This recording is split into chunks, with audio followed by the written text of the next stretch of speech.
রাজধানী আগারগাঁও নির্বাচন ভবন থেকে যোগ দিচ্ছেন সহকর্মী সুলতানা জাহান মিতু। সারা দেশে মনোনয়নপত্র জমা দেওয়ার শেষ দিনে নির্বাচন কমিশনের ব্যস্ততা কেমন দেখছেন, বিস্তারিত জানাবেন।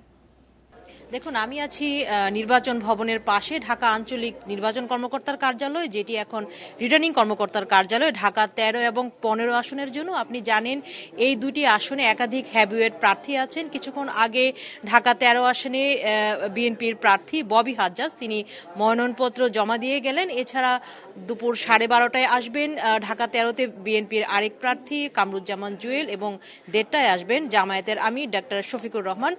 ডাক্তার শফিকুর রহমান ঢাকা 15 আসন থেকে জামায়াতের প্রার্থী হয়েছেন। তো এই যে মনোনয়নপত্র জমার যে বিষয়টি শেষ দিনে বলা যে একেবারে হিড়িক পড়েছে, এবং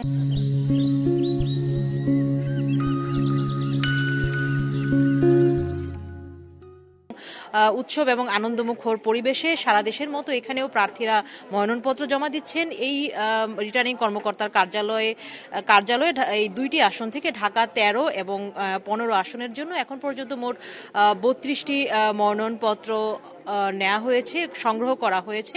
কিন্তু এখন পর্যন্ত জমা পড়েছে মাত্র 4টি মনোনয়নপত্র। আজকে মনোনয়নপত্র জমা দেওয়ার শেষ দিন। আশা করছি আজকে দিনের মধ্যেই বেশিরভাগ মনোনয়নপত্র দাখিল হয়ে যাবে। একটি বিষয়, মনোনয়নপত্র জমার সময় বাড়বে কিনা সেই বিষয়ে নির্বাচন কমিশন যেটি বলছে, বড় দলগুলো যদি একসাথে দাবি করে আজকে দিনের মধ্যে, তাহলে হয়তো নির্বাচন কমিশন বিবেচনা করে আরো 2-1 দিন বাড়াতে পারে। কিন্তু সেই দাবিটি তাদেরকে আজকের মধ্যে জানাতে হবে। তবে এখন পর্যন্ত কিন্তু আসলে সেই সময় বাড়ানোর কোনো ঘোষণা আসেনি।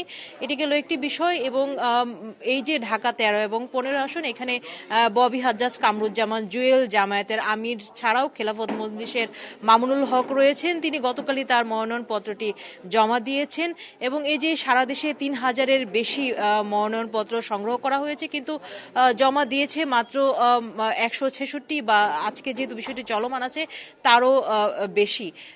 তো সেই তুলনায় আসলে জমার যে বিষয়টি সেটা একেবারে শেষ দিনের জন্য অপেক্ষমান রেখেছেন বেশিরভাগ প্রার্থী। তবে এই যে মনোনয়নপত্র জমা, এই জমা দেওয়ার মধ্য দিয়ে নির্বাচনের যে একটি আয়োজন উৎসব, সেটি পুরোদমে জমে উঠেছেন। প্রার্থীরা যারা এখানে আসছেন তারা বিভিন্ন ধরনের প্রতিশ্রুতির কথাও ব্যক্ত করছেন। একটি বিষয় যে নির্বাচনী আচরণ বিধিমালা, যেটিতে আসলে বলা হয়েছে প্রার্থীর জন্য যে আচরণ বিধিমালা, যেখানে কোনো শোডাউন বা মিছিল করে যেন মনোনয়নপত্র জমা দেওয়া না হয়, প্রার্থীরাও চেষ্টা করছেন সেই বিষয়টি মেনে চলার। তবে যেটি হয়ে থাকে যে একজন হ্যাভিওয়েট প্রার্থী আসলে তার সাথে একটি বহর থাকেই, সেটি নেতাকর্মী হোক বা জনগণের হোক, সেটিও আমরা দেখছি এখানে এই রিটার্নিং কর্মকর্তার কার্যালয়ে ঢাকা 13 এবং 15 আসনের জন্য। বাইরেও আমরা অপেক্ষমান দেখছি অনেককে। আজকে তো মনোনয়নপত্র জমার শেষ দিন, এবং আজকের পরে যেটি হবে যে আগামী 4 জানুয়ারি পর্যন্ত এই মনোনয়নপত্রগুলো নির্বাচন কমিশন যাচাই বাছাই করবে। এরপরে আপিলের একটি সময় থাকবে এবং প্রার্থিতা প্রত্যাহার হবে আগামী 20 জানুয়ারি। এর মধ্যে প্রার্থিতা প্রত্যাহার করতে পারবেন প্রার্থীরা। তারপরে 21 জানুয়ারি থেকে প্রচারণা শুরু হয়ে যাবে ত্রয়োদশ জাতীয় সংসদ নির্বাচনের। তার আগ পর্যন্ত পুরো দমে ব্যস্ততা চলবে প্রার্থী এবং নির্বাচন কমিশনে।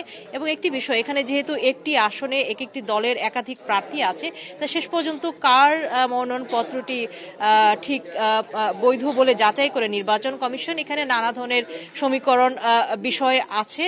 তো সেই বিষয়টি চলমান আছে। আজকে আমরা এখানে আছি এই রিটার্নিং কর্মকর্তার কার্যালয়ে অপেক্ষমান আছি। আরও কয়েকজন হ্যাভিওয়েট প্রার্থী আজকে তাদের মনোনয়নপত্র জমা দিতে আসবেন।